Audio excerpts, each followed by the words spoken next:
Hi guys, this is Chris TVPH. Good morning, good afternoon, and good evening. Today, ang pag-uusapan po natin is about sa isang vlogger na kinakasuhan, kumbaga binibigyan ng kaso. Kumbaga, kasi uso ngayon sa Pilipinas ang tanim witness, tanim ebidensya, tanim testigo, witness, tanim biktima, tsaka tanim kaso. Ngayon, meron po tayong isang DDS vlogger na biktima ng tanim kaso. Pag-uusapan po natin to, pero bibigyan natin ng konting pagpapaliwanag, konting storya, kung ano siya.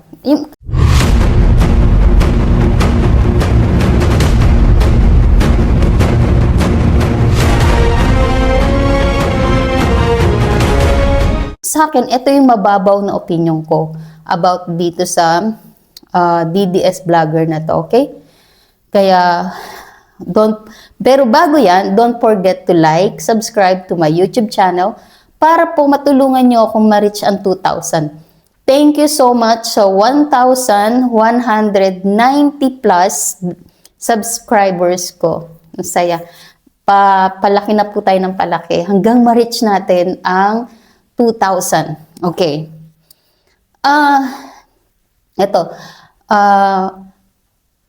Ito pong vloggers na to is, ang pangalan niya is Brothers Travelers. Baka yung iba dyan na subscribers ko is familiar na dito sa vloggers na to, no? AKA Dan Chan. Yan yung pangalan niya. Sa Facebook niya, sa ano niya, yung pangalan niya. Ngayon, eto si Dan Chan is ano siya guys, nasa media siya. Hindi ko lang alam paano to i-pronounce. DWOK 107.9 Palawan Bigwas Station. Ano siya dyan? Kasama siya sa media nila, sa media. So isa siyang media. Baka radio station, no? Sa Palawan. Tapos, itong si Brothers Travelers, supporter siya, masugid siyang supporter ni Pastor Kibuloy. Tapos, naninindigan din siya sa prinsipyo niya, labanan ang katiwalian about dun sa KOJC siege before. Diba naalala niyo yon? Yung sa KOJC, di ba? Nandun si Brothers Travelers dun sa loob ng compound.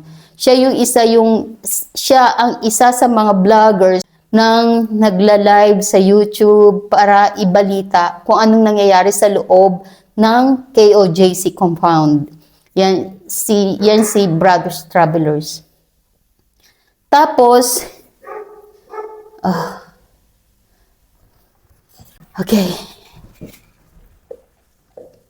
Okay, isa siya sa mga vloggers. Ayan, isa siya sa mga vloggers na nasa loob ng compound ng KOJC na nagba-vlog, nagbibigay details sa YouTube.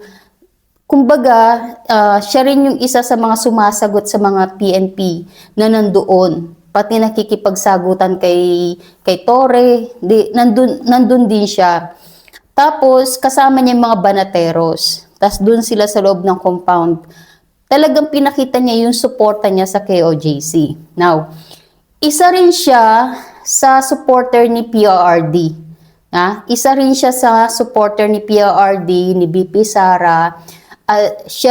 Isa siya sa mga bumabatikos sa mga katiwalian sa ating gobyerno, corruption, yan.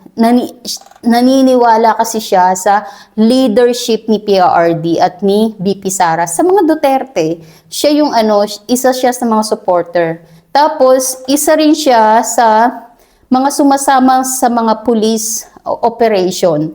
Kasi taga Pampanga to si Brothers Travelers, no? Tapos, isa rin siya sa sumasama na vlogger sa mga police operation. Sumasama siya, kaya nagkakaroon siya ng mga details about sa mga nangyayari, ganyan.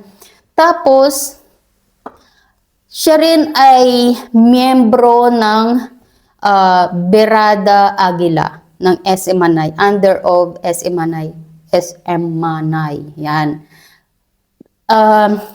Kasama niya si Bistak, si ano, basta isa rin siya doon sa mapapanood nyo sa YouTube channel ng Berada. Meron siyang 100K plus subscribers sa YouTube. Yan. Tapos, ano rin to, nagkakawang gawa din pala to nagkakawang gawa din to si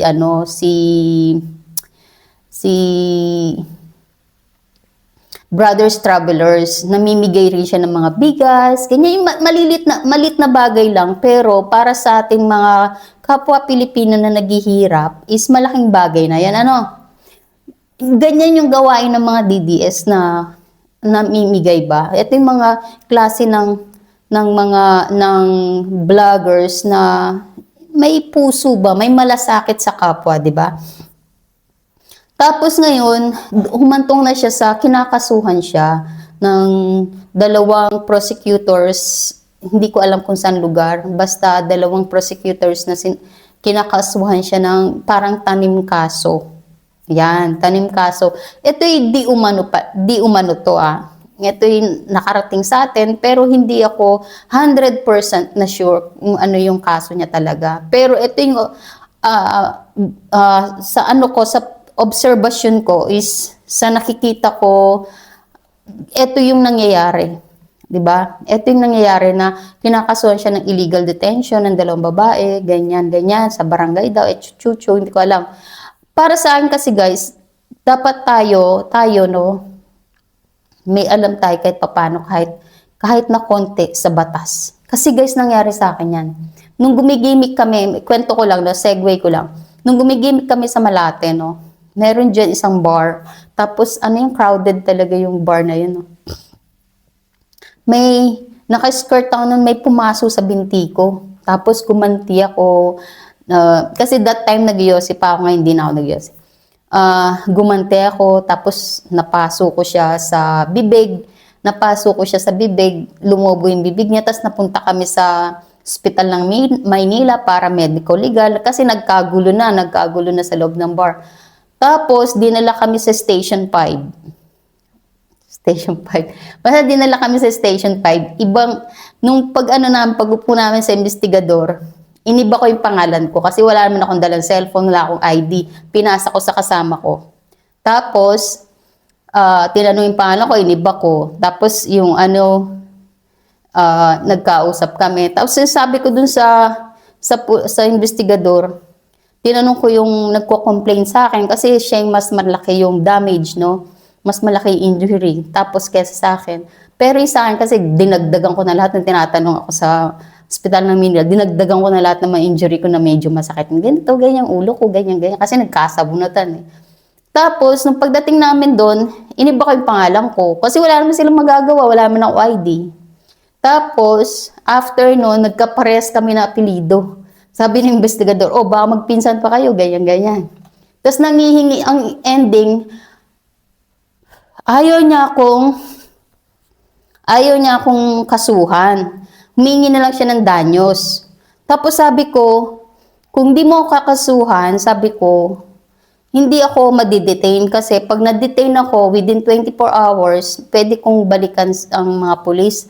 Sabi sa akin ng investigador, bakit may alam ka sa anong tatay mo, ganyan, abogado, ganyan. Sabi ko, hindi po. Hindi niya alam, mahilig lang ako manood ng CSI, ng investigador, ng bayan, mahilig ako manood ng mga ganyan. Tapos, nanghingi siya sa akin ng danyos, 5,000 pesos. 5,000. Sabi ko, sir, wala po akong perang ganyan kalaki. Sabi ko, meron lang. Sabi niya, magkano lang meron ka? Sabi ko, sir, 1,000 lang meron ako. Sabi ko, kung gusto niyang ipagamot, sir, meron akong tita na dermatologist. Sabi kong ganyan. Sabi niya, ganyan. Ayaw pumayag talaga, nangingikil ba? Nangihingi talaga ng 5,000. Sabi ko, sir, wala po akong perang ganyan kalaki. Sabi ko, 1,000 naman pwede kong ibigay ngayon. Tapos yung ex ko nasa labas ng police station. Nagbigay siya sa akin ng 1,000, dinigay ko. ko. Sabi niya, o sige, 2,000 yung ano, pinapirma. Iniba ko rin yung pirma ko, syempre, iba yung pangalan ko. Syempre, iniba ko yung pirma ko. Tapos, 2,000 ang sinabi ng investigador, na balik ko daw ng Saturday yung 1,000, ganyan. Eh, hindi ko na binalik. Hindi na, hindi na, wala naman picture-picture eh. Wala namang ano, oh, di ba? Hindi ko na binalik. Hindi na ako bumalik sa station para bigay yung 1,000. Ewan ko, nangyayari sa ano niya, injury niya. Yun guys, yung sinasabi ko na kahit na sana basic lang na sa batas, meron tayong alam. Kasi nga, para malaman natin kung may due process ba, yung mga warrant na yan, di ba? Dapat alam natin mga yan, na hindi ka pwedeng arrestuhin kung walang warrant of arrest, hindi pwedeng i-search yung bahay mo kung walang search warrant, di ba? May ganun eh. Tapos alamin mo yung kung ano yung karapatan mo as a human rights mo, 'di ba? Mga ganung bagay ba, 'di ba? Kasi sa bansa natin ngayon, sa panahon ni Marcos ngayon, uso yung mga ganito, tanim-tanim, 'di ba? Tapos walang mga due process, unlike katulad ng ginawa kay PRRD, kay Pastor Kibuloy, 'di ba? Yung kay Pastor Kibuloy, Diyos ko, parang bangkay na hinukay yung kaso. 'Di ba? Yung kay PRD walang due process. Si Banat Bay, tad ng maraming kaso, di ba? Ang bansa natin ngayon is hindi patas lumaban. Ang gusto nila, patahimikin ang mga bumabatikos sa kanila. Di ba?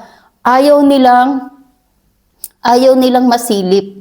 Ayaw nilang makatanggap ng masasakit. Kasi kapag ang DDS vloggers ang bumanat sa puli, 'di ba? Nasasapul sila, nasasaktan sila kasi katotohanan ang sinasabi ng mga DDS vloggers, 'di ba? Ganyan. Kaya isa-isa nilang pinapatahimik. Isa-isa nilang kinakasuhan, tinataniman ng kaso para manahimik at wag nang bumanat. Yan, 'di ba? Yan. Hindi sila marunong lumaban ng patas.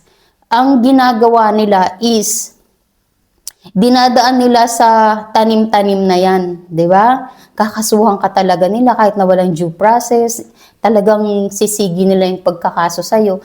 Yan ang nakakalungkot. Yan ang nakakalungkot na sistema ng bansa natin ngayon.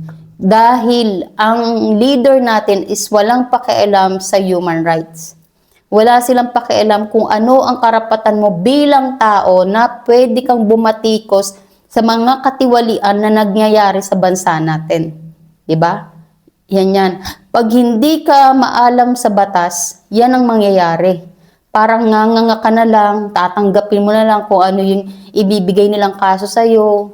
Kumbaga, wala ka nang kasi kapag mahirap ka, kinasuhan ka, tapos hindi mo naman kasalanan. 'Di ba? Yun yung ano doon, yun yung mahirap doon. Pag mahirap ka, kinasuhan ka, wala kang magagawa. Pag tinaniman ka ng kaso, wala kang magagawa kasi mahirap ka eh. Ang kagandahan lang kay Brothers Travelers, ang KOJC, tinutulungan siya. Ang attorney niya ngayon is si Attorney Torion. Diba?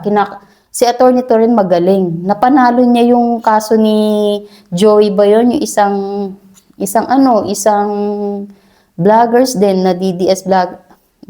Di ko pala sabihin na DDS. Isang political vloggers din, di ba? Kinasuhan, tapos siya yung attorney. Yun lang yung kagandahan. Kasi nga, hindi ako followers ng KOJC or hindi ako member ng KOJC. Pero, sa nakikita ko sa samahan nila, maganda ang samahan ng KOJC. Yung religion nila, na nakakaano nga yung tinatawag, yung mga haters, tinatawag nilang kulto, ganyan. Yung bang tipong, syempre yung mga yan, iba yung paniniwala. Lahat tayo iba-iba yung paniniwala about God, di ba? So, wala tayong karapatan, magtawag na sila ay kulto, ganyan. Kasi, hindi sila pares ng paniniwala mo, tas tatawagin mo ng kulto, di ba? Parang hindi tama din yun. 'Di ba? Yun lang guys ang mahirap. Sa kaso ni Brothers Travelers, kapag hindi to tinapik ng ibang vloggers, pwede rin tong mangyari sa kanila. may posibilidad na, lalos na sa mga DDS vloggers, may posibilidad na ganito rin ang gagawin sa kanila, sa akin, or sa kanila, di ba? Na tataniman ka ng kaso kasi nga bumabanat ka laban sa gobyerno natin ngayon dahil nga sa mga katiwalian at korupsyon ng gobyerno natin, di ba? Kaya dapat ito i-topic at i-ano rin to ng ibang vloggers kasi nga hindi lang si PRD, hindi lang si Pastor Kibuloy, hindi lang si Banat Bay, hindi lang si Joey, hindi lang yung ibang malalaking big time vloggers na nakakasuhan, kundi yung mga maliliit na vloggers din na pinapatahimik, 'di ba? Inaanuhan ng tanim kaso. Yan ang nakakalungkot ngayon sa ating bansa. Kasi wala nang due process. Ano ba yung due process, 'di ba? Kahit saan ka magpuntang department ng natin, may due process. Sa pagtanggal ng employee, may due process din. Hindi ka basta-basta tatanggalin ng basta-basta na lang. May warning, 'di ba? May verbal warning, may written warning, may suspension, may termination, 'di ba? So, sa pagre-resign nga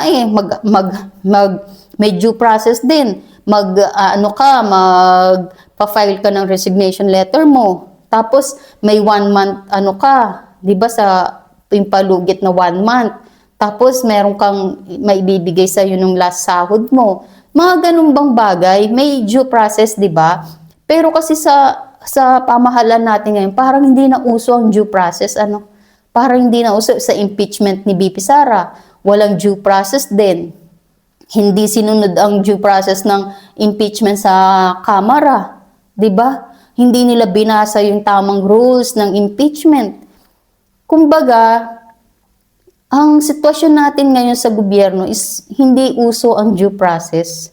Kumbaga, uso ngayon is ako si Romualdez, sundin niyo ko. Ako si Marcos, sundin niyo ko. Ako si Torres, sundin niyo ko. Kahit na walang due process, magdemanda kayo. Parang ganun na dating. Demanda niyo ko kahit na walang due process, demanda niyo ko. Parang ganun ang dating. 'Di ba? Kasi eto guys, etong si Brothers Travelers, isa siya sa KOJC siege na vloggers na kinainitan ni Torre. 'Di ba? 'Di ba yung sinampahan ng kaso ni Torre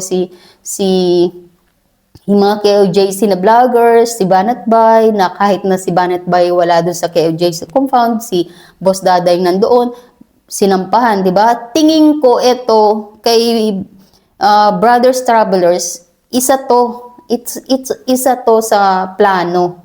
Kasi pinag-initan din to sa di ba, sa KOJC compound.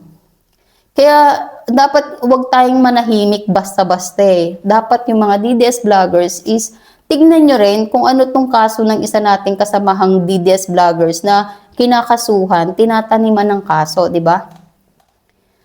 Ay, nakakalungkot man isipin is ito yung katotohanan sa ating bansa na walang due process, hindi uso ang due process. Pero ang kabutihan is yung pa rin yung mananaig. Diba? At ang sabi ni BP Sara, ang gaba dili magsaba. So yan lang guys ang video for today. Ang topic for today is mababang opinion ko about this case of our Brothers Travelers aka Don Chan. Sana matatag lang at sana malabanan mo ito at kung nasa tama ka, mapapanalo mo tong kasong to. This is Chris TV PH. Don't forget to like and subscribe to my YouTube channel. Thank you for watching guys. Have a nice day. Bye!